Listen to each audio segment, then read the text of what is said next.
y a des gens qui viennent de Paris. Merci Christophe d'être venu de Paris. Nous allons échanger un peu sur un sujet qui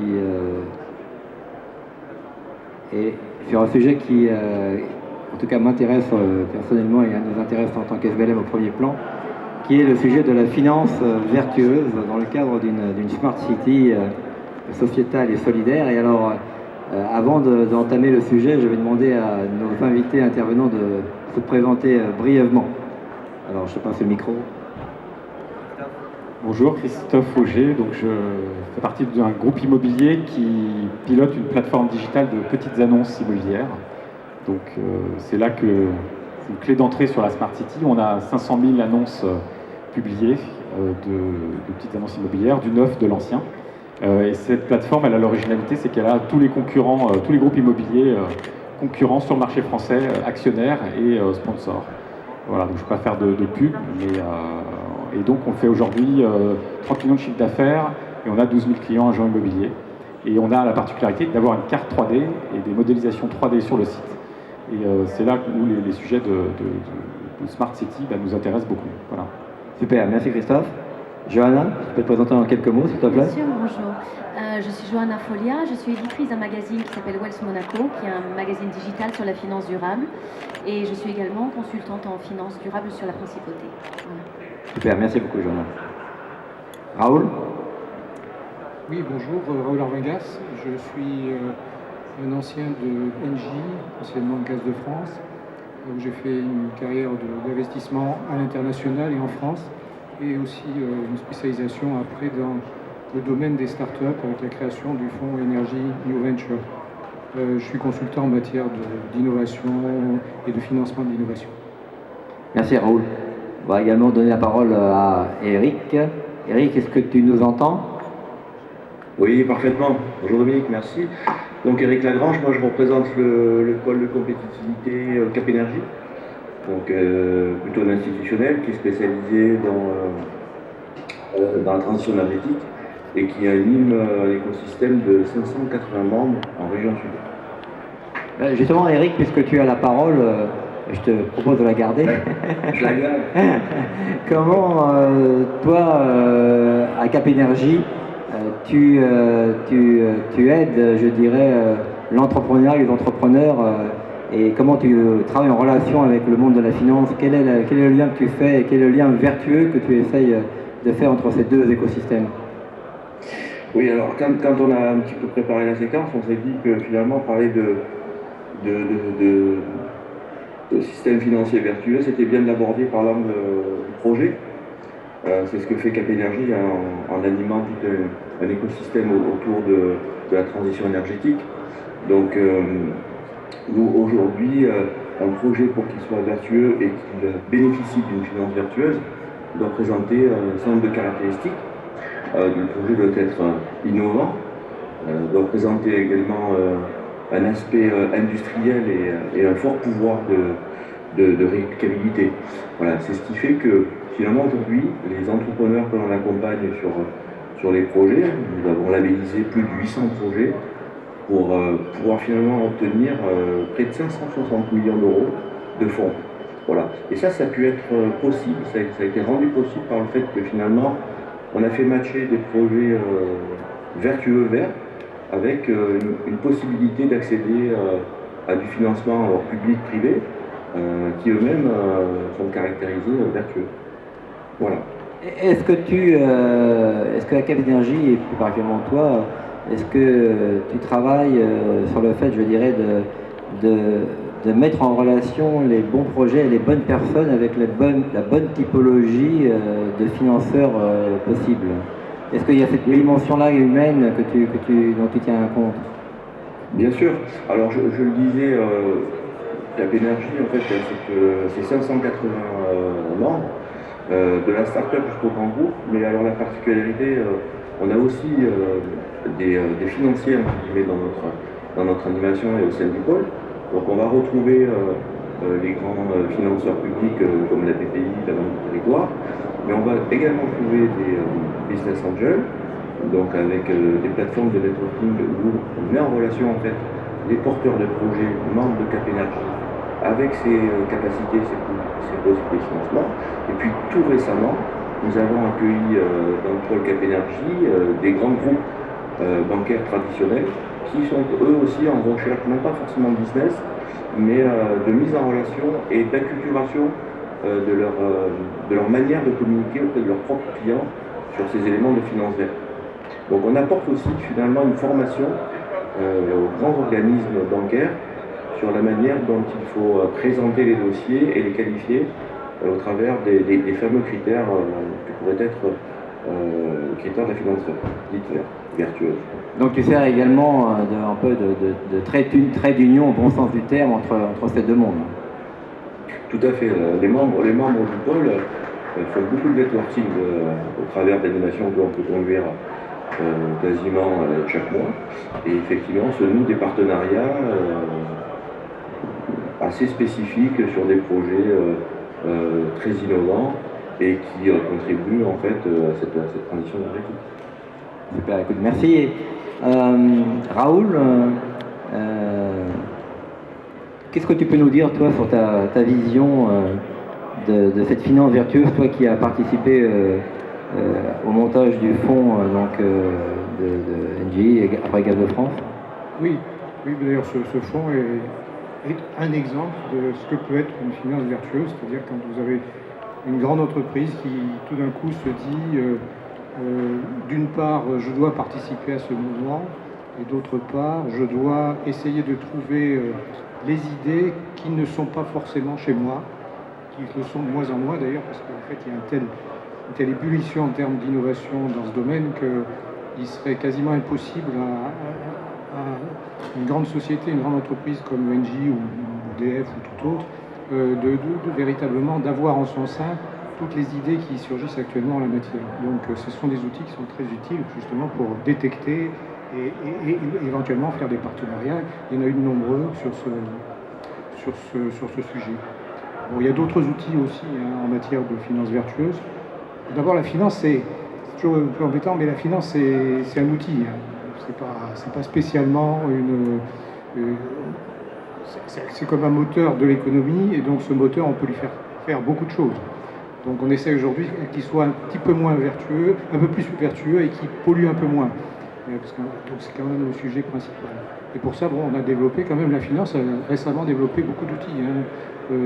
Les obligations vertes, les nouveaux critères ESG maintenant qui sont pratiquement imposés à toutes les grandes entreprises, celles qui sont cotées du moins, ça joue beaucoup comme dans le sens. Et il y a vraiment une prise de conscience qui est forte maintenant au niveau de tous les grands groupes et même bien sûr des sociétés plus petites pour participer à ce mouvement qui, s'ils ne le font pas, ils en ont bien conscience d'ailleurs, s'ils ne le font pas, ils perdront non seulement bien sûr un aspect, je dirais un peu moral, mais surtout un aspect économique, car véritablement ne pas s'intéresser à ça, c'est perdre assez rapidement en compétitivité sur pas mal d'usages. Alors ça c'est la démarche, je dirais, un peu green, si on peut dire, de la finance, mais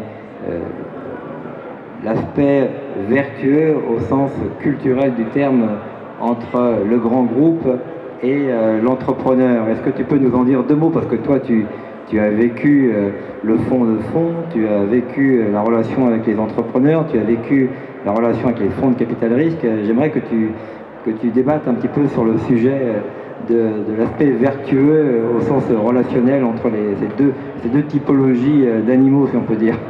Oui, sur des animaux un peu différents quand même. C'est vrai qu'une start-up et un grand groupe, pour que ça se marie, il faut déjà qu'il y ait des conditions préalables importantes. Une de ces conditions, c'est quand même que la confiance soit établie. C'est-à-dire qu'il y ait, du fait des personnes, souvent du fait des personnes, qu'il y ait une véritable confiance qui s'établisse, en ce sens que le grand groupe ne veut pas être manipulé, ne veut pas investir bien sûr à fond perdu, et veut pouvoir retirer un véritable avantage et un intérêt économique de son effort, de son investissement. Pas forcément investissement, d'ailleurs, souvent ce sont des partenariats.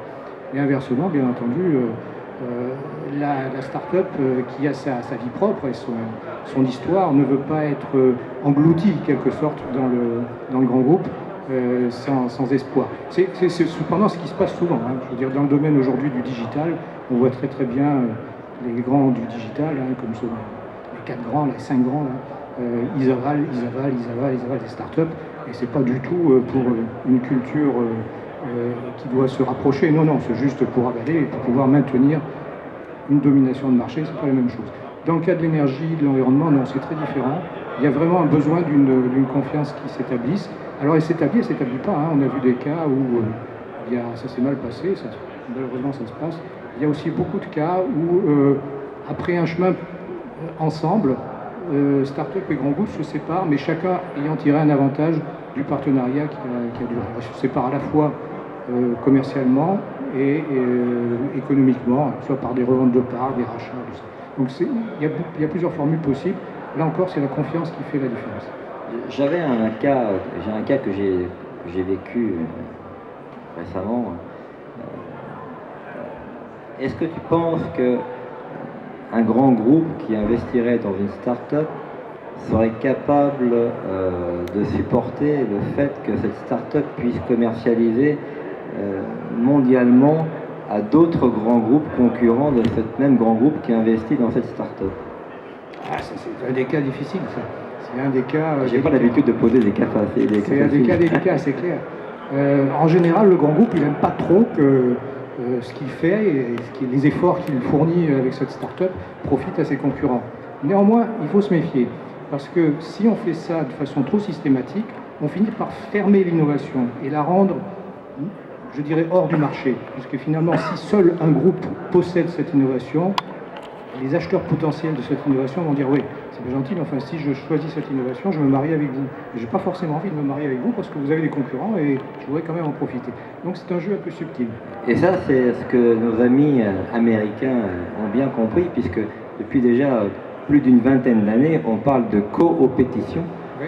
À savoir qu'il vaut mieux collaborer même si on est concurrent plutôt que de rester avec une innovation qui reste fermée et donc qui ne soit pas une innovation ouverte.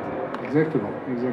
Super. Et alors j'en profite pour passer le micro à l'autre représentant de grand groupe qui est Christophe. Christophe qui donc a des fonctions de patron de la stratégie fusion-acquisition du groupe Nexity, qui est quand même pas un petit groupe au niveau français et européen.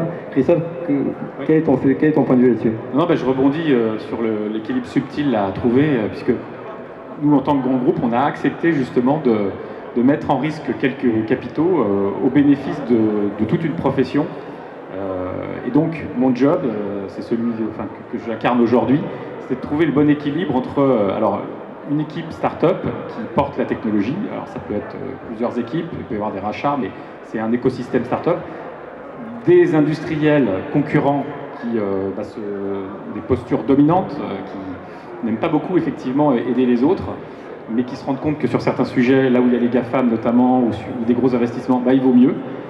Et il faut trouver aussi l'équilibre sans perdre le soutien des plus petits qui sont représentés par des syndicats ou des fédérations. Et là, on a eu une fédération nationale de l'immobilier qui, en France, a joué le jeu. Et donc, on a réussi à trouver un équilibre, ce qui fait qu'en 5 ans, on est parti de rien et on a aujourd'hui une plateforme qui est le challenger du Point ou de Se Loger. Et elle a un potentiel énorme, mais on a atteint un peu une limite. Et là, aujourd'hui, on peut se poser la question de savoir qui est le mieux placé pour accompagner l'étape d'après. Des fonds, un milliardaire, je ne sais quoi, mais on est un peu dans ce genre de questions. Mais la finance vertueuse, je dirais que pour résumer, c'est de trouver l'équilibre avec... Alors il y a des mécaniques financières, des packs d'actionnaires, mais qui fassent que tout le monde soit un peu motivé et abandonne pas. Parce que sinon, l'entrepreneur qui est lâché là-dedans, il se plante, parce que c'est un marketeur, il ne sait pas gérer une boîte, donc il faut essayer de gérer ça. Le groupe, il est prédateur, donc il va vouloir trop tuer les choses, puis y croire s'il y a des changements de gouvernance au sein même du grand groupe. Donc il faut tenir ça. Et puis les syndicats, il faut qu'ils acceptent aussi que ce soit un projet capitalistique et que ce n'est pas du caritatif, que ça ne peut pas être pas cher tout le temps. Et quand les gens adoptent les bonnes postures ou qu'on leur fait prendre les bonnes postures, on arrive à quelque chose. Bon, après, il faut que ça soit pérenne. Nous, on a une pérennité au niveau de Bien Ici qui est plutôt assurée. Mais on a un maillon faible, c'est la tech. C'est qu'on n'y connaît rien. Et c'est aussi pour ça que j'aime bien rencontrer des gens là ici, c'est me confronter à ça. Parce que moi, je suis profil financier. Voilà.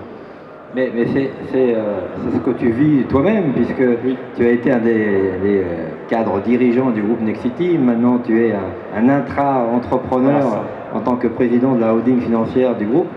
Et avec ton propre projet maintenant. Voilà, donc c'est un peu subtil aussi, c'est que je suis un peu double face, c'est-à-dire que j'ai un élastique ou un contrat avec mon groupe d'origine et j'essaie d'attirer des dirigeants, des co-dirigeants pour piloter la plateforme avec moi. Donc il y a aussi un problème d'impartialité, de déontologie dans la stratégie à avoir qui n'est pas évident, quoi. Parce que est-ce qu'on va accepter ou pas un jour ou l'autre de couper le cordon, par exemple? On pourrait se dire que tous les industriels acceptent d'être minoritaires au capital et avoir un leader. Alors est-ce que c'est une intro en bourse? Est-ce que voilà. Donc finance vertueuse, c'est trouver les bons équilibres. Super, c'est toujours une question d'équilibre en fait, hein, de manière générale dans la vie ou dans les affaires. Johanna, toi qui travailles en collaboration avec les services du ministre de l'économie et des finances monégasque, comment tu vois la finance vertueuse à Monaco? Monaco a décidé de passer à la finance durable il y a déjà quelques années. Le ministre des Finances et de l'Économie, M. Castellini, a lancé une initiative qui s'appelle Monaco Finance Durable et au travers de laquelle on est censé encourager et former petit à petit l'ensemble du secteur de la finance à Monaco, à la méthodologie ESG dont vous parliez tout à l'heure, aux risques éventuellement environnementaux et climatiques, etc. Donc c'est un long travail. Elle s'envisage, je dirais, la finance durable d'abord au travers de la formation.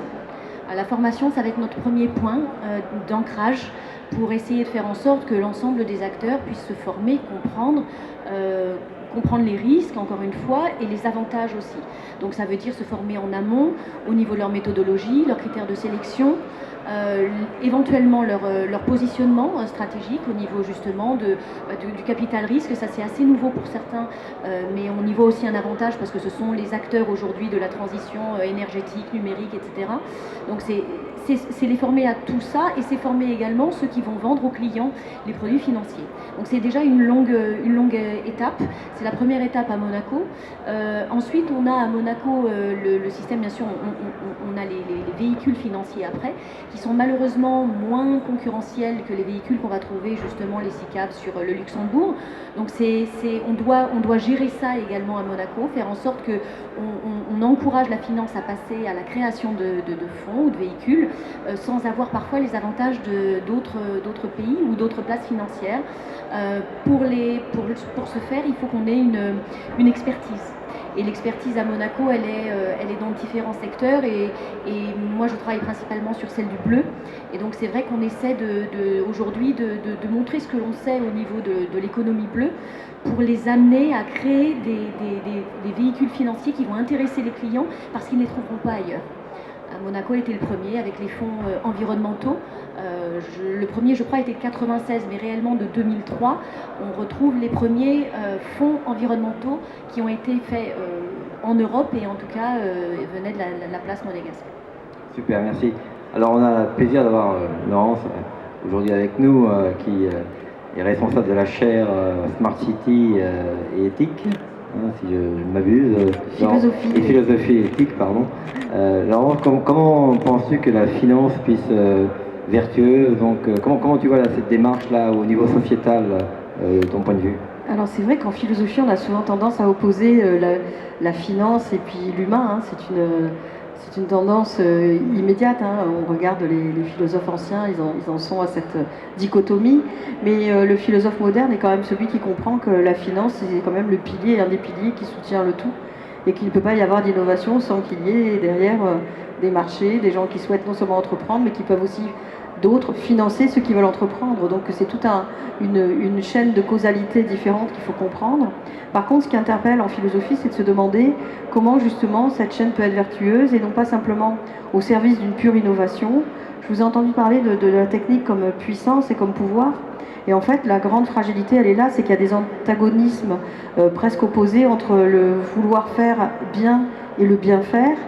En même temps, le fait que la technique permet une puissance extraordinaire, le fait qu'on a aujourd'hui donné beaucoup de pouvoir aux technologies, aux technocrates en général, et que donc ça peut léser par ailleurs ceux qui ne seraient pas dans ce domaine-là. Et puis surtout, on se demande par rapport à ce qui se passe avec les GAFAM, on a bien compris qu'on a une inversion des logiques, on va dire, de compréhension des systèmes. Ce que je veux dire par là, c'est que quand une entreprise s'installe quelque part, généralement, on a pour habitude de se dire, tiens, si elle se développe bien, elle va faire de la formation, elle va produire. Hormis qu'aujourd'hui, si on a des fortunes par rapport aux GAFAM et par rapport à quelque chose qui nous sort même du système, puisqu'on est dans une finance en deçà de la finance, puisque je suis même persuadée qu'ils n'arrivent même pas à s'imaginer combien d'argent ils ont tellement ils en ont. C'est vrai que quelque part, ce n'est plus une économie locale développée à partir d'une entreprise, c'est tout simplement des multinationales qui dictent une orientation de la société à partir de leurs moyens financiers et qui imposent même aux politiques de tordre leur politique vers quelque chose qui pourrait être de l'ordre d'une corruption ou en tout cas de quelque chose qui ne serait surtout pas vertueux. Et on voit les dernières expériences qui ont été produites dernièrement. Bon, non seulement on peut renvoyer dans l'espace une Tesla, on ne se demande pas si ça va polluer ou pas, mais en même temps on peut mettre des nanotechnologies dans le cerveau de singes. Ils sont tous en train de mourir, ces pauvres singes, parce que les matériaux se détériorent dans le cerveau. Et donc on essaie de tester tout ça pour savoir si les humains derrière pourront supporter ce genre de choses sans que ça endommage la biologie par la technique. Et surtout, on est en train de se rendre compte qu'on veut faire penser des animaux tels que des truies ou des cochons. Et on se dit, voilà, si on a tous les moyens, est-ce qu'on doit tout faire? Est-ce que parce que j'ai l'argent, je peux tout me payer, tout m'offrir? Est-ce que sous une espèce de langage, je place l'humain au cœur d'eux, on a envisagé vraiment une réalité? Parce que moi, je pense que l'humain, c'est pas au cœur qu'il faut le mettre, c'est à l'horizon. C'est-à-dire que je vise que ce que je fais, l'argent est un moyen pour servir l'humain et non pas servir quelques ambitions particulières de personnages qui veulent montrer qu'ils ont de l'argent. Ils peuvent promener des gens autour de la Terre en se disant dans quelques temps ça sera les prochaines colonies, en attendant de partir peut-être vers Mars. On développe des exosquelettes parce que si la femme tombe enceinte dans l'espace et qu'il y a une apesanteur, il faudra envisager un squelette qui tient debout quand on revient sur Terre. Vous voyez, il y a plein de choses qui se dessinent derrière tout ça. Ça paraît être presque de la science-fiction. En attendant, comment on définit la vertu? Est-ce que c'est simplement être équitable? Je me rends compte que dans des smart cities, on estime que si des personnes peuvent habiter au rez-de-chaussée et que d'autres très riches habitent au dernier étage parce que les matériaux sont plus nobles, est-ce qu'on a fait de l'inclusion? Est-ce qu'on a été vraiment dans un mélange et une association des pauvres et des riches ensemble? Ou est-ce qu'on a reproduit Titanic, c'est-à-dire les pauvres en fond de cale et les riches avec une cabine avec la vue sur la mer? Je crois que c'est toutes ces questions-là qui doivent animer l'esprit de ceux qui financent. Et puis vous avez raison, complètement raison, je partage complètement. Il faut s'associer, créer de la synergie et être vertueux ensemble. Parce qu'effectivement, faire face à des gens qui ont des fortunes incommensurables, eh bien si on a une fortune limitée, même si c'est une fortune aussi, ben, il faut pouvoir faire face aux défis que vont jeter ces grandes multinationales à la tête, on va dire, des autres entreprises. Et il faut quand même être armé pour ça. Et je pense que l'union, là, pour le coup, fait bien la force. Et donc, cerner les besoins, à l'horizon, poser la vertu, et puis alimenter par la finance quelque chose qui sera vertueux. La vertu de l'union. La vertu de l'union, oui. Oui, exactement. Alors, si je puis me permettre, Laurence, pour rebondir sur ce que vous venez de dire, deux idées. La première est ce que j'avais déjà écrit en 2017 et qui s'était depuis révélé être pas si à côté de la plaque, c'était sur le poids des GAFAM, dont le chiffre d'affaires atteignait des PIB d'État, puisque à l'époque, donc 2017, ça fait que 5 ans, mais c'était le 17e PIB pour Google, si je ne dis pas une bêtise, ou Amazon, une des deux. Donc 17e PIB, ça veut dire qu'on aurait pu imaginer que demain, l'une d'entre elles se pointe à la porte du Conseil de sécurité de l'ONU en demandant une place, pourquoi pas. Et puis entre-temps, finalement, on s'est rendu compte que certaines travaillaient sur des projets militaires secrets. Donc là, on se pose la question du droit d'alerte, donc ça soulève quand même beaucoup de questions. Mais sans aller jusqu'au complotisme, finalement, ça aussi ouvre beaucoup de portes. Parce que, et ça c'est un sujet qu'on porte beaucoup avec Dominique, et c'est que finalement, on n'a peut-être pas autant d'argent qu'eux, mais on a des idées. Et j'ai tendance à dire que, je vais dire Engie à côté, mais les centrales nucléaires, l'Airbus et le TGV est quand même né ici, en France, en Europe, sur ce continent. Et donc ça veut dire qu'on doit être capable de faire bouger ces technologies. C'est une question effectivement de pouvoir technologique et aussi de volonté politique. Parce qu'il y a des exemples aujourd'hui, alors qui sont peut-être un peu encore sous les radars, mais qui bougent. Les Norvégiens, 20% de leurs fonds souverains, puisque c'est une entité, c'est un pays pétrolier au départ, a été réorienté vers les fonds verts. Enfin, développement renouvelable. Développement durable, pardon. Dubaï a investi à une stratégie à 2030, impression 3D. Alors, 25% du patrimoine imprimé 3D béton en 2030. Alors on pourrait se dire, oui, mais de toute manière, ils n'y arriveront jamais. À la rigueur, l'enjeu, c'est pas tant qu'ils fassent 25%, 26 ou 23, on s'en fiche. Leur tactique, c'est de racheter toute la techno. C'est comme Nutella, c'est-à-dire qu'ils veulent racheter toutes les technos d'impression 3D, de sorte que dans 6 ans, 10 ans, si on voudra imprimer 3D, on sera obligé d'acheter du Bayat. Donc ils ont compris la notion de captivité technologique. Maintenant, ça veut dire aussi qu'on peut faire bouger les lignes. On peut faire bouger les lignes, et je terminerai juste, je vous donnerai juste la parole après pour rebondir, c'est qu'on a les outils aujourd'hui d'incitation financière qui, certains ont démontré leur efficacité, peut-être même d'ailleurs trop forte. Dans le secteur de l'immobilier, je pense au SCPI. Pourquoi ne pas imaginer ces outils-là dans le secteur de l'innovation? Alors, je ne répondrai pas aux questions financières, vous connaissez ma spécialité, philosophie éthique, mais par contre, ce que je peux d'ores et déjà vous dire, ce qui intrigue aussi beaucoup, je pense, c'est qu'avec le métaverse aujourd'hui, des États, notamment dont les territoires géographiques, on va dire, sont limités, on peut penser à Monaco avec la montagne et la mer, donc c'est limité, on va dire, géographiquement, mais pas du tout dans la finance et le potentiel que contient la principauté de Monaco. C'est vrai que le métaverse va être très utile. Et là, déjà, on s'imagine un immobilier, des showrooms, on s'imagine aussi des espaces culturels où on pourrait voir de l'art. Et surtout, on imagine derrière aussi des crypto-monnaies, etc. Donc, il va y avoir aussi une finance qui va être une finance abstraite pour beaucoup. Et là, je quitte le modèle Monaco juste pour dire, il va y avoir des finances abstraites pour les 3/4 d'entre nous, qui par contre auront leur densité d'être dans un monde immersif et une réalité dans le monde concret dans lequel nous sommes. Donc il faudra être vigilant. On parlait justement des derniers événements, on l'a bien vu avec l'Ukraine, le fait que Elon Musk dise qu'il avait un Internet satellitaire au moment où on n'a plus d'Internet. Moi, ça m'a interpellée, parce que je me suis dit quand même, ça veut dire qu'ils sont déjà capables d'être autonomes lorsque nous serons condamnés à être coupés de tous nos réseaux. Donc ça, c'est quand même une des premières choses. Certains Ukrainiens, que certains s'étaient imaginé d'ailleurs que l'Ukraine était un pauvre pays, et je le dis vraiment avec les guillemets, avec toute la gentillesse qui soit, c'est ironique, avait quand même de la crypto-monnaie pour pouvoir se débrouiller. Donc ça veut dire qu'il y avait quand même des gens qui avaient déjà, anticipé, qui connaissaient déjà le métaverse, etc. Donc ça veut dire qu'il y a des cartes à jouer dans quelque chose qui va nous échapper. Blockchain sécurisé, ok, mais quand on fait rentrer l'argent dans ces blockchains, d'où provient-il? Est-ce qu'il y a du blanchiment d'argent? Est-ce que ça va être vraiment de l'argent honnête, etc.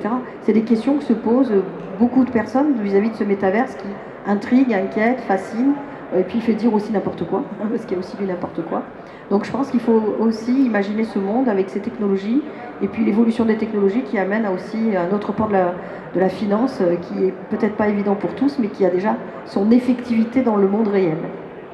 C'est un peu prémonitoire de la prochaine table ronde sur le métaverse et la 3D, mais pour rebondir sur ce que disait Arnaud, on peut constater que bien souvent les Français ont été à la base de beaucoup d'innovations et que malheureusement on se retrouve à plus ou moins dépouillé de ces innovations qui partent dans des mains pas forcément très vertueuses.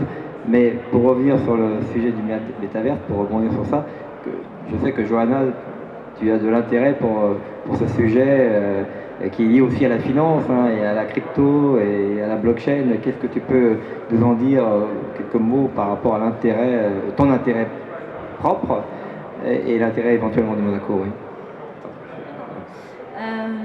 Alors en fait, lorsque le souverain a souhaité passer à la transition énergétique, en parallèle il y avait cette transition digitale. Donc en fait pour Monaco, le durable et le digital vont de pair. Et ça c'est assez particulier parce qu'on a tendance à les séparer. Or à Monaco, dès le début, c'était clair que le numérique allait aider à accélérer la transition énergétique.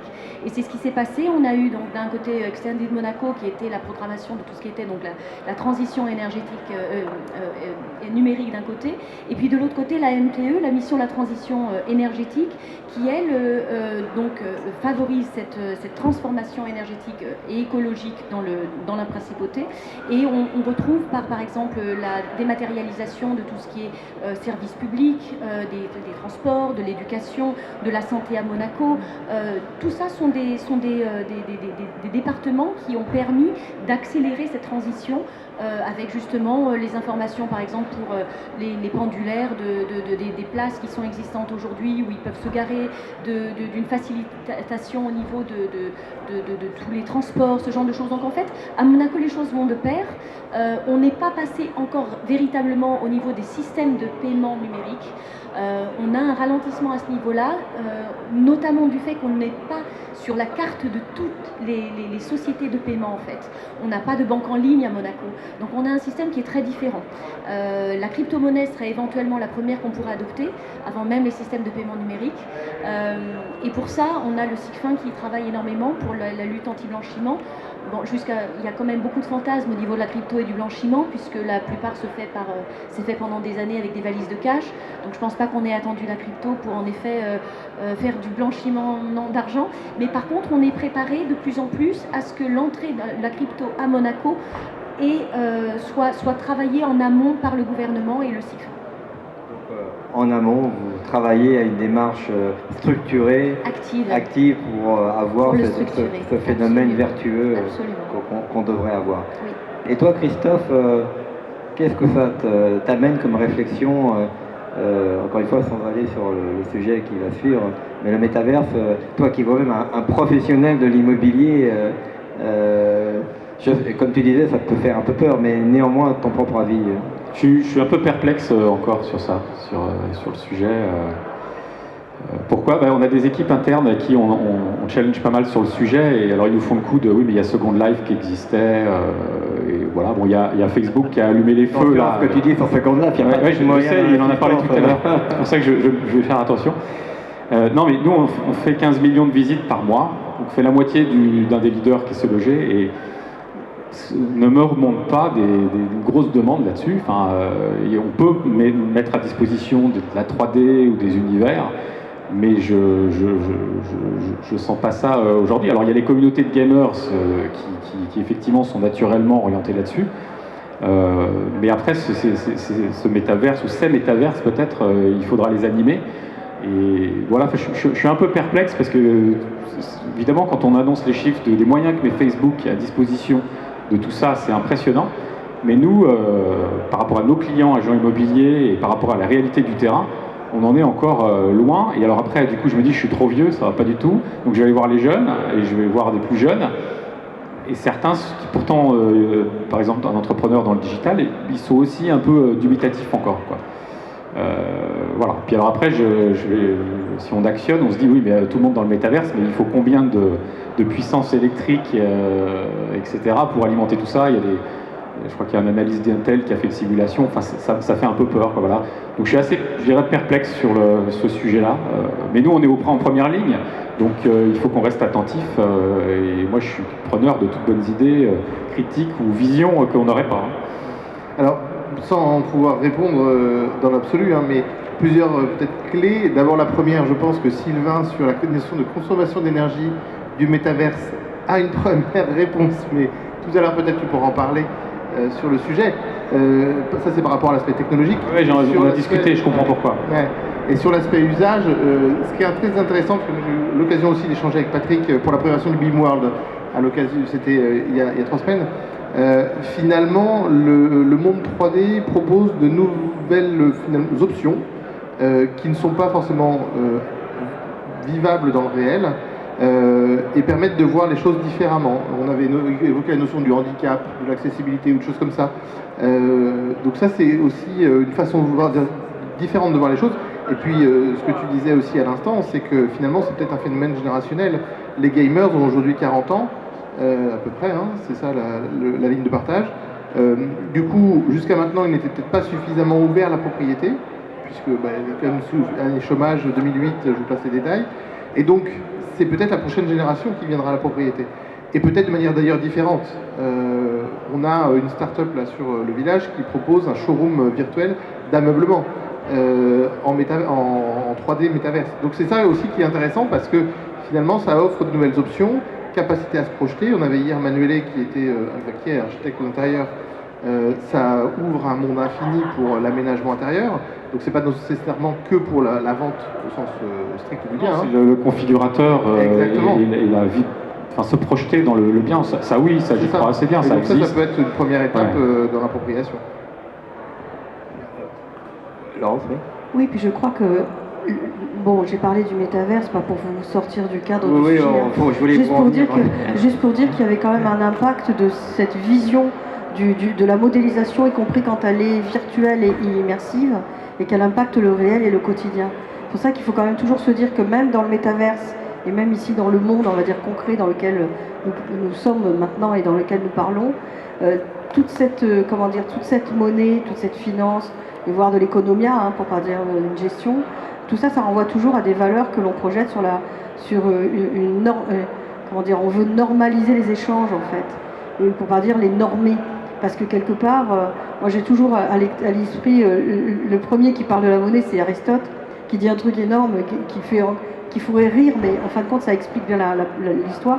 C'est qu'il dit, voilà, si un fabricant de chaussures veut acheter une maison, s'il doit payer en paire de chaussures, celui qui vend des maisons, donc l'agent immobilier, se retrouve finalement à ouvrir un magasin pour être lui-même vendeur de chaussures. Donc il dit à un moment donné, cet embarras fait qu'on est obligé de normer la valeur des choses pour pouvoir échanger. Donc je pense que la finance, ça a toujours été une histoire d'adaptation du modèle d'échange et de normalisation de l'échange. Donc c'est nous qui mettons les normes, c'est nous qui mettons la valeur de l'échange et qui pouvons faire de cette finance une finance vertueuse ou totalement corrompue si l'idée initiale de celui qui investit n'est pas une idée, on va dire, bonne, salvatrice et porteuse de vertu. Donc ça restera, même si on change de vision et de domaine de réalité, malheureusement c'est les hommes qui font l'échange. Alors justement, Christophe, non pas bien d'ici, que tu diriges, mais si on revient à Next City, qui est quand même un acteur de la Smart City, comment cet état d'esprit, cette démarche est-elle mise en application, si elle est mise en application, j'espère. La finance ou la Smart City? Non, je veux dire le fait d'investir, de financer d'une manière vertueuse l'immobilier qui va faire la Smart City de demain. Et au sein duquel, je dirais, l'humain est majeur. Donc, est-ce qu'il y a une réflexion comme ça dans le groupe je ne veux pas te mettre dans l'embarras, mais...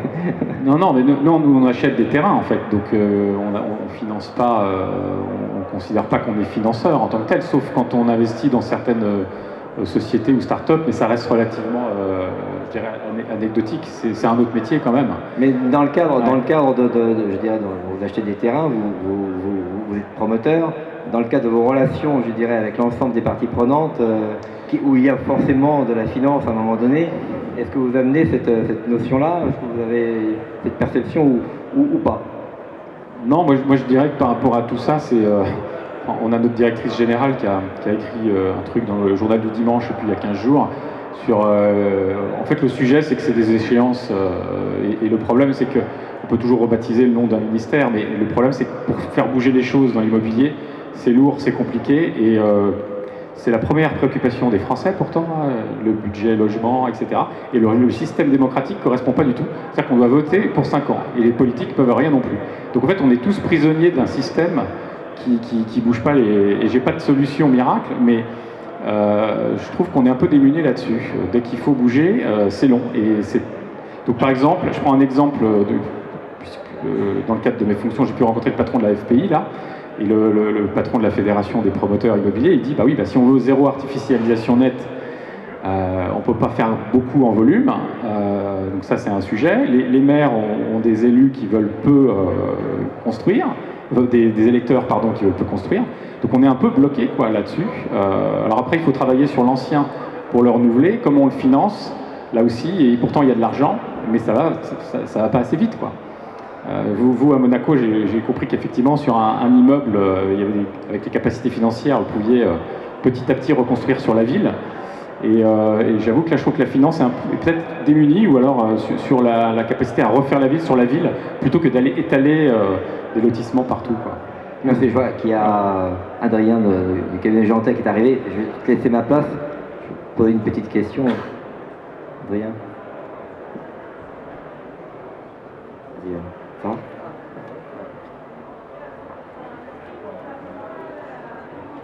Adrien, tu vois beaucoup de projets qui sont liés à la finance et à la Smart City, à l'environnement. Comment tu vois, toi, cette notion vertueuse dans le domaine du financement? Parce que tu fais beaucoup de projets de financement.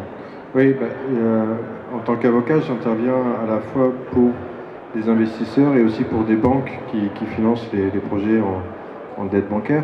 Donc la vision du risque n'est pas la même dans les deux cas de figure, mais elles sont toutes les deux intéressantes et elles font partie finalement de l'alchimie des projets dans tous les cas.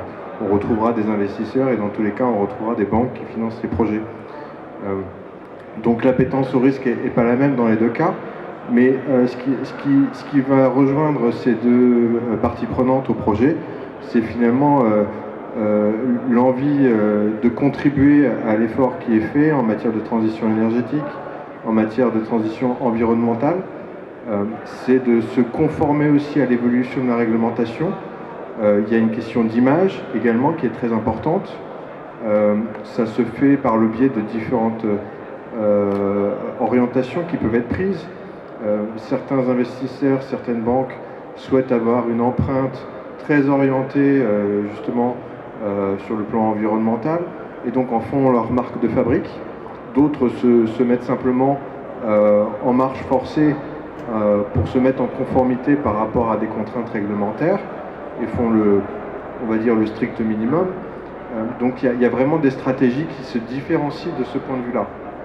Et puisqu'on parlait de l'immobilier, il y a notamment les labels investissement socialement responsable, ISR, qu'on retrouve et qui sont également intégrés dans les investissements immobiliers aujourd'hui. Donc il y a des fonds d'investissement dans l'immobilier qui décident de sélectionner leurs actifs de cette manière, en ayant cette vision où on internalise les problématiques environnementales alors que jusqu'à présent elles étaient externes, on ne les tenait pas en compte et donc ça ne faisait pas partie du prix. Donc ce qu'on voit aujourd'hui dans notre secteur, c'est que la valeur verte dont on a souvent parlé sans trop savoir ce que ça voulait dire, ce qu'il y avait derrière, s'il y avait quelque chose de concret, puisqu'on disait finalement un investissement dans l'immobilier c'est l'emplacement. Là on se rend compte que finalement il y a une vraie plus-value qui est apportée par un projet qui est vertueux sur le plan environnemental, qui est performant sur le plan énergétique par exemple, et donc ça crée finalement de nouveaux secteurs, de nouveaux enjeux également sur le plan réglementaire, puisqu'on crée une forme d'obsolescence liée à la réglementation qui font que finalement un certain nombre d'acteurs prennent l'initiative dans une démarche volontaire d'être les premiers entrants dans un nouveau marché, et d'autres arrivent en retard et doivent finalement prendre le train en marche ou voir carrément voir passer le train et le rater, quoi. Donc c'est vraiment très intéressant parce qu'on se retrouve à voir des choses qui sont sur le plan juridique très intéressantes. Voilà. D'un point de vue des orientations, ce qui est certain, c'est qu'aujourd'hui, ce secteur-là ne laisse plus indifférent et que chacun, à sa manière, y participe. Alors sans doute pas suffisamment encore pour accélérer cette transition, mais en tout cas, le sujet est en marche. Oui. Super, très intéressant ton témoignage, merci beaucoup. Raoul, pour rebondir sur les fonds de fonds, parce que tu parles de fonds, Raoul, toi qui a dirigé et managé un fonds de fonds, donc un fonds corporate qui investit dans des fonds de capital risque. Est-ce que déjà à l'époque, parce que c'était comme il y a quelques années, est-ce que déjà à l'époque tu mettais cette démarche vertueuse, cette conscientisation de l'importance de faire de la finance qui a du sens déjà à l'époque ou pas? C'est déjà une époque assez lointaine, mais je dirais oui et non. Oui, parce que les tendances que l'on avait à cette époque, c'était quand même qu'il y avait de grosses innovations en matière d'énergie, c'est surtout en énergie et environnement, et souvent ces innovations avaient un caractère vertueux, enfin en termes de protection de l'environnement. Donc on s'y intéressait, puisque de toute façon, elles allaient faire notre offre notre prochaine offre. Mais aussi non, parce que c'était quand même pas le sujet principal. Le sujet principal, c'était évitons d'être débordés par les innovations qui viennent de l'extérieur et que nous ne pourrions plus suivre à un moment donné et être complètement, je dirais, en retard par rapport à l'évolution de la technologie et des innovations. Et ça, c'était vraiment ce qui nous guidait. Donc le fonds de fonds, ça servait à ça. Le fonds de fonds, ça servait à multiplier les sources d'informations sur les innovations, chaque fonds étant une source d'information, à faire jouer aussi la concurrence entre les fonds, ce qui était aussi pas mal, et puis surtout à avoir, via les fonds, un dialogue particulier avec certaines des startups qui étaient intéressantes pour nous. Ça a aussi un avantage financier, c'est pas spécialement vertueux, mais c'était vertueux pour les finances de l'entreprise, c'était qu'il n'y avait pas d'implication financière au début. Au début, on a eu cette démarche de dire, mais on ne va pas mettre d'argent dans les startups, parce que de toute façon, qu'on mette 10% ou 5% ou 30%, ça ne sert pas à grand-chose, parce que de toute façon, le patron, il faut le laisser travailler. Si on commence à l'embêter, là, on le tue. Enfin, on tue la startup. Donc, c'est pas une bonne idée, donc notre argent risque de le perdre. Donc, si on n'est pas compétent pour donner de bonnes orientations à la startup, autant la laisser travailler. C'est quand même ce qu'on a fait pendant longtemps, et ça a été très, très profitable. En plus, on a appris en même temps à connaître mieux ce monde. Il y a un moment donné où, évidemment, la tendance a été lourde, et ça a donné lieu à la création de Energy New Ventures. C'est qu'à un moment donné, sinon, il faut quand même, à un moment donné, passer au stade où... J'ai de longues discussions, je peux le dire, en interne sur le sujet. J'étais moi-même, au départ, pas forcément très favorable à mettre de l'argent dans les startups. Je vous le dis franchement. Je viens d'une origine financière, donc l'argent, ça coûte. Donc on essaye quand même de faire attention à ça. Je ne voulais pas me mettre mal avec la direction financière. Donc, ça se passait au niveau de la direction innovation. Mais cependant, on l'a fait parce qu'à un moment donné, on sentait bien qu'il fallait coopérer plus avant. Les startups étaient demandeuses, ne serait-ce qu'il y a des problèmes de scale-up des startups, il faut qu'elles grossissent. Et pour qu'elles grossissent, il faut qu'elles aient des moyens financiers. Il faut bien que quelqu'un apporte ses moyens financiers. Et les fonds ne sont pas toujours prêts à refinancer certaines startups. Donc, on le faisait. Mais ça a été... Et après, ça a conduit effectivement à des solutions qui, elles, étaient vertueuses sur le plan environnement et écologique. Mais honnêtement, ce n'était pas l'idée au départ. Comme quoi, finalement, plusieurs chemins peuvent mener à la vertu. La vertu, ça ne se décrète pas. C'est plus un comportement et c'est plus une logique. Une posture. Alors, les postures, on peut toujours en avoir en matière de vertu, ça c'est facile. Alors, Eric, est-ce que toi, tu ressens de plus en plus dans les entrepreneurs que tu rencontres, est-ce que tu ressens cette recherche de sens, de vertu dans les relations et notamment dans la finance, dans les relations financières que les entrepreneurs souhaitent avoir avec le monde de la finance? Oui, bien sûr. Aujourd'hui, au-delà pour un projet, en fait, pour un porteur de projet, historiquement, il y a les fameux critères qui permettent de montrer une rentabilité en présentant un plan de trésorerie, un business plan et puis des prévisionnels. Et aujourd'hui, il y a deux critères un peu nouveaux que sont la circularité du projet, en fait les bienfaits qu'il peut apporter dans une logique locale, et puis l'aspect également RSE, quoi. Donc c'est-à-dire qu'un projet aujourd'hui, comment va-t-il valoriser l'emploi sur son territoire, au-delà des aspects de rupture techno-innovante, de capacité industrielle et de réplicabilité. On va aussi considérer ces deux items, l'emploi et la circularité. Voilà. Donc ça va constituer finalement un indicateur un peu spécifique qui permet d'apprécier un projet, avec tout ce qu'il a pu se dire précédemment. Super, merci. Arnaud? Oui, non, la question que je voulais poser, c'est est-ce que demain on peut imaginer justement que la valeur des biens immobiliers soit aussi indexée sur ces éléments environnementaux? Alors il y a forcément la classification DPE, et on voit un premier phénomène émerger des passoires thermiques qui commencent à arriver sur le marché en masse parce que certains propriétaires se rendent compte du boulet que ça va devenir. Mais ce phénomène, si on le poursuit en raisonnement limite, va sans doute créer aussi un phénomène peut-être de deux marchés, un marché vertueux puis un marché, j'allais dire poubelle, c'est peut-être le mot, je sais pas. Adrien, tu... Oui, en fait, c'est pour ça que je parlais de la valeur verte. C'est aussi une valeur négative puisque c'est la dégradation des actifs anciens de ce point de vue-là. après, il y aura une question d'acceptabilité sociale, mais ça, c'est pas trop mon domaine.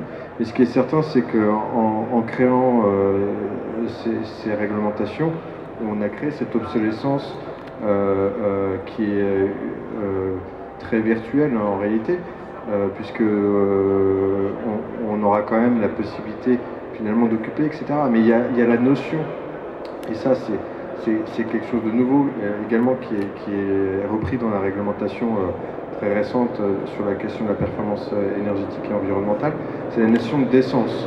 Et donc en fait on a associé cette notion de performance à cette notion de décence sur le plan énergétique, ce qui veut dire que aujourd'hui un logement qui n'est pas performant, c'est un logement qui est indécent et donc qui ne peut pas être mis sur le marché.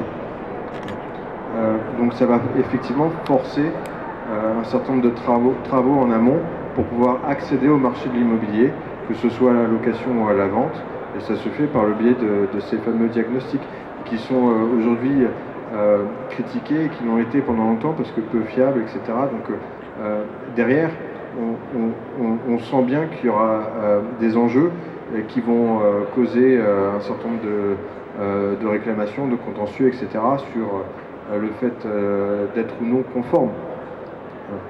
Mais cet aspect lié à la donnée et à la mesure sont extrêmement importants. On le retrouve également dans tout ce qui concerne les labellisations et autres. On l'a vu avec le scandale Orpea par exemple, d'un autre point de vue. C'est tout ce qui concerne le contrôle derrière, parce que fixer de la norme, la réglementation c'est très bien, mais il faut pouvoir la contrôler et c'est très compliqué de mettre un flic derrière chaque projet. Donc il y aura un effet d'apprentissage au démarrage, une réglementation qui sera relativement souple dans son application, mais l'idée, au travers de ces outils, c'est de donner un signal et de faire un effet d'entraînement qui fera en sorte que finalement on va attirer le plus grand nombre. Et derrière, le contrôle sera un contrôle plus restreint sur, on va dire, les plus récalcitrants. Voilà, c'est la vision du juriste en tout cas. Oui, bien sûr, Johanna, bien sûr. Au niveau de l'immobilier, cette notation, on la retrouve avec le GRESB, par exemple, lié au KPI, et qui permet justement d'avoir un taux de crédit qui va être plus intéressant pour les produits, enfin, pour les produits qui émettront moins de carbone, en fait. Donc on voit qu'il y a un début, de par la notation, justement, comme vous disiez, qui permet justement, si on atteint les objectifs qui sont fixés par l'Europe, d'avoir une finance qui est plus abordable et encourageante en fait. On est toujours dans ce niveau-là, c'est-à-dire qu'on punit d'un côté, il faut qu'on soit à la fois punitif pour faire avancer et en même temps que l'on gratifie si on va dans le bon sens en fait. C'est un petit peu le fonctionnement. Arnaud, pour le mot de la fin. Ah, je ne sais pas si c'est le mot de la fin, mais juste pour rebondir sur le propos de Johanna et d'Adrien, la question du rythme, c'est-à-dire que tu évoquais la notion de progressivité. On peut s'interroger sur le rythme dans le sens où peut-être ça ira plus vite qu'on ne pense. Pourquoi? Pour deux raisons. On le voit dans d'autres phénomènes, j'allais dire le quinquennat qui se termine, ça a été la mise en place des tuyaux. Et maintenant, il y a juste à bouger les curseurs. Donc, si on souhaite accélérer dans cette transformation-là, ça peut aller très très vite pour des raisons très évidentes d'inflation. L'inflation faisant exploser, et là j'ai actuellement des cas très concrets de clients dans l'immobilier qui ont des explosions de régularisation de charges astronomiques. Là, c'est le mois de l'année où il faut surtout partir en vacances sur une île déserte déconnectée de tout système parce que c'est explosif. Et donc, ce caractère explosif, tu parlais d'acceptabilité sociale, il y a le point de vue du propriétaire, mais aussi le point de vue du locataire, de l'occupant. Et l'occupant qui n'acceptera plus de chauffer les petits oiseaux, à un moment donné, il choisira d'aller dans des logements sans doute plus vertueux. Ce qui va sans doute avoir des effets de ciseaux, puisqu'on a une baisse de la production de l'offre, on a un accroissement de la demande de logement, ça c'est statistique, je ne parle même pas du taux de séparation qui a explosé avec le Covid. Et donc là, vous rajoutez un peu d'inflation, ça peut donner une situation assez tendue très fortement. Et donc, un impératif d'accélérer très très fort, accessoirement ça peut avoir un bénéfice économique, mais dans la rénovation du patrimoine pour justement arriver à un patrimoine vertueux. Alors, tu n'auras pas le mot de la fin parce que je vois que Raoul veut dire un mot. Moi, je voudrais juste dire un mot sur un élément qu'on n'a pas abordé et qui est quand même très important et qui rendra la finance vertueuse, qu'elle le veuille ou non, c'est le prix de la tonne de CO2. il va falloir l'intégrer dans les calculs financiers, dans les calculs de TRI. Aujourd'hui, c'est fait à petite échelle, ça va devenir la norme. Et donc ces calculs-là vont faire que de toute façon, les projets qui sont rentables auront une dimension protectrice, je dirais, de l'environnement et iront dans le sens de l'écologie. C'est une sorte d'automatisme qui va se créer et qui rendra la finance vertueuse, qu'elle veuille ou non. Alors, on n'aura pas le mot de la fin. Non, mais c'est vrai, et la réglementation qui est toujours en retard sur ces sujets a pris ce tournant-là. Donc je rejoins ton propos sur l'accélération, c'est qu'aujourd'hui, dans l'immobilier neuf, la prise en compte de l'impact carbone est devenue nécessaire. C'est obligatoire. Donc forcément ça va tirer un certain nombre de pratiques, même si le secteur du neuf c'est qu'une petite quote-part, ça va faire un effet d'entraînement aussi sur la rénovation à terme, et donc l'objectif c'est d'arriver à des bâtiments qui soient à basse consommation, ce qu'on sait faire de manière évidente aujourd'hui sur le secteur du neuf pour la rénovation. Mais cette approche carbone, elle est très intéressante parce qu'elle est effectivement dictée aujourd'hui par la Commission européenne et notamment par le règlement sur la taxonomie. Et donc vous avez aujourd'hui des critères, des listes de secteurs qui sont vertueux et d'autres qui ne le sont pas. Et donc effectivement, vous aurez des conditions de financement qui seront différentes de ce point de vue-là. Laurence, tu veux ajouter un mot ? Oui, moi je vous écoute parler avec beaucoup d'attention et finalement vous faites mon bonheur parce que je suis en train de réaliser qu'on avait une Smart City, on a voulu rendre la ville désirable pour que chacun puisse se projeter vers cette ville qui était proposée comme la ville solution sur population, gestion des flux, etc. Et en vous entendant parler, j'étais en train de me dire que finalement le coût de la vie va rendre aussi, on va dire, l'investissement dans l'amélioration, on va dire, de l'habitat et de bien d'autres bâtiments, l'optimisation, etc., va rendre finalement la vertu désirable aussi. Et donc, petit à petit, la finance qui aurait eu tendance à être montrée du doigt comme étant le lieu de tous les vices, eh bien, va contraindre la vertu, ce qui est quand même pas mal, finalement. Je pense que ça va être une bonne conclusion, Laurence. On te remercie pour cette conclusion. Alors, merci à tous d'être intervenus. Merci à Eric qui était en vidéo. Et je ne sais pas si le sujet suivant va nous permettre de devenir plus vertueux ou pas, mais en tout cas, on va parler de la 3D, de la finance, avec des entrepreneurs, et aussi on aura le plaisir d'avoir Patrick Rumia qui va nous rejoindre. Merci à tous. Merci bien. Merci.